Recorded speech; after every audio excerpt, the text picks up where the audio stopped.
Hello friends, ছাদ বাগান থেকে চন্দ্রমল্লিকার গাছগুলো তুলে এবার আমি পার্মানেন্ট জায়গায় বসিয়ে দেব। আপাতত এই চারাগুলোই আমার রেডি হয়েছে।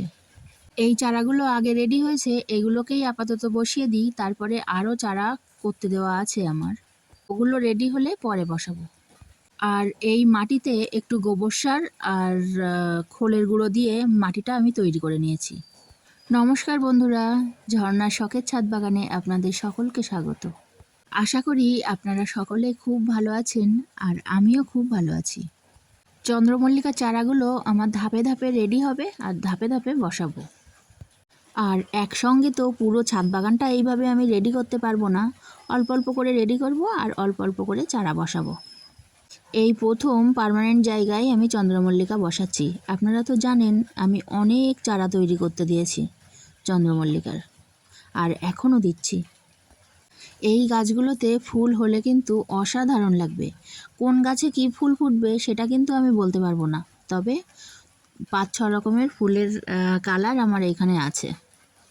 আগের বছরের সব রকমের কালারের চন্দ্রমল্লিকার গাছ আমি একটা টবে বাঁচিয়ে রেখেছিলাম, সেখান থেকেই আমি এই চারাগুলো সব তৈরি করেছি। সেই জন্য কোনটা কোন কালার সেটা কিন্তু আমি এখন বলতে পারবো না, ফুল যখন হবে তখন বোঝা যাবে। আর এখানে দেখুন, একটা শাকের ডাঁটার গাছ থেকে আমি প্রায় 5-6 দিন শাকের ডাঁটা খেয়েছি। গাছের গোড়াটা এত মোটা হয়েছে, যতবার ডাল কেটে কেটে নিই ততবার গাছটার থেকে আবার ডাল বেরোয়। এইভাবেই বেশ কিছুদিন ডাঁটা খাওয়া হয়েছে। এখন আর এই গাছটাকে রাখা যাবে না, গাছটাকে এবার তুলে ফেলতে হবে। তো ডাঁটাগুলো সব কেটে নিই আর এবার গাছটাকে তুলে দেবো, কারণ জায়গাটা পরিষ্কার করে শীতের গাছ বসানোর সময় এসে গেছে। তো যাই হোক, ডাঁটাগুলো কেটে নেওয়ার পর দেখবেন গাছের গোড়াটা কতটা মোটা হয়েছে, দেখলে আপনারা বুঝতে পারবেন। আর এই ডাঁটাগুলো খেতেও কিন্তু দারুণ টেস্ট। ডাঁটাগুলো রান্না করলে খুব নরম হয় আর শ্বাসে ভর্তি। এই দেখুন বন্ধুরা, গাছের যেন গুঁড়ি হয়ে গেছে, কত মোটা হয়েছে গাছটা। এটা হলো সুরেশ্বরী ডাঁটা গাছ।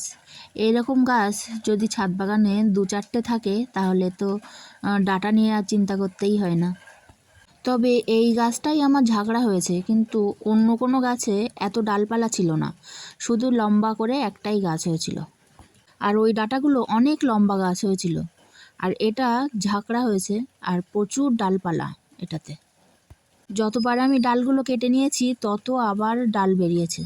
আর এই দেখুন, গোড়াটা অনেক কষ্টে আমি তোলার চেষ্টা করছি, অনেক কষ্টে এটাকে তুলতে পারলাম। ডাঁটা গাছটা তুলে নেওয়াতে অনেকটাই জায়গা বেরোলো, কেননা একটা ডাঁটা গাছে আমার অনেক জায়গা জুড়ে ছিল। তবে ডাঁটার এই গোড়ার দিকটা কিন্তু খাওয়া যাবে না, শুধু ডালগুলোই খাওয়া যাবে, গোড়ার দিকটা একেবারেই শক্ত হয়ে গেছে। এবার চলুন একটু কলমি শাক তুলে নিই। বর্ষার জল পেয়ে কলমি শাকগুলোই খুব সুন্দর সুন্দর ডগা বেরিয়েছে, ডগাগুলো কেটে নেব। বর্ষাকালে যে কোনো শাকই কিন্তু খুব ভালো হয়, বৃষ্টির জল পেয়ে এদের বাড়বাড়ন্তটা দেখুন অনেকটাই বেশি।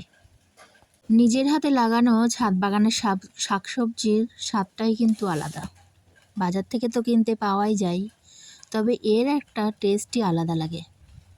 আজকে আর ছাদ বাগান থেকে অন্য কোনো সবজি তুলব না, শুধু এই ডাঁটা আর কলমি শাক তুলে নেব। এবার চলুন যাই রান্নাঘরে, সন্ধ্যার টিফিন হিসাবে একটা মুখরোচক খাবার বানাবো।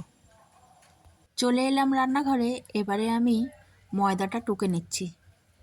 আজকে বানাবো নিমকি ভাজা। দিয়ে দিলাম একটু কালো জিরে, পরিমাণ মতো লঙ্কার গুঁড়ো আর পরিমাণ মতো লবণ, সঙ্গে দিলাম একটু বেকিং সোডা। এবার সাদা তেল দিয়ে খুব ভালো করে ময়ামটা দিয়ে নেব।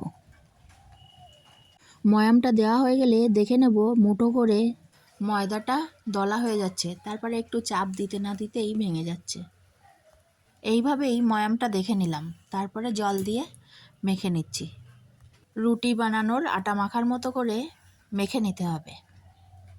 ময়দাটাকে বেশ ভালো করে মেখে একটা বড় ডো তৈরি করে নিলাম। এবারে ছোট ছোট করে গুটি তৈরি করে নেব। এই নিমকি কিন্তু আপনারা চাইলে আটারও করতে পারেন। আটায় করলে একটু লালচে মতো হয় নিমকিগুলো, আর ময়দাতে করলে একটু সাদা মতো হয়। যাদের ময়দা খাওয়া বারণ আছে তারা কিন্তু আটাই করতে পারেন। আমিও মাঝে সাঝে আটাতেও করি। এবারে রুটির মতো করে বেলে নিলাম। একটু পাতলা করে বেলে নিতে হবে। তারপর একটা ছুরির সাহায্যে নিমকির শেপ দিয়ে কেটে নিচ্ছি।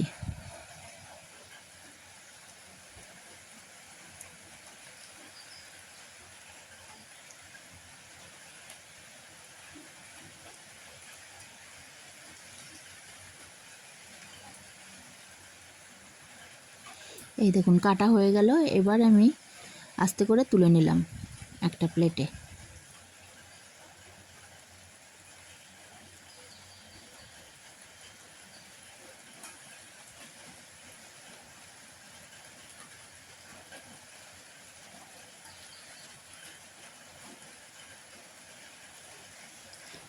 এদিকে কড়াইতে তেল বসিয়ে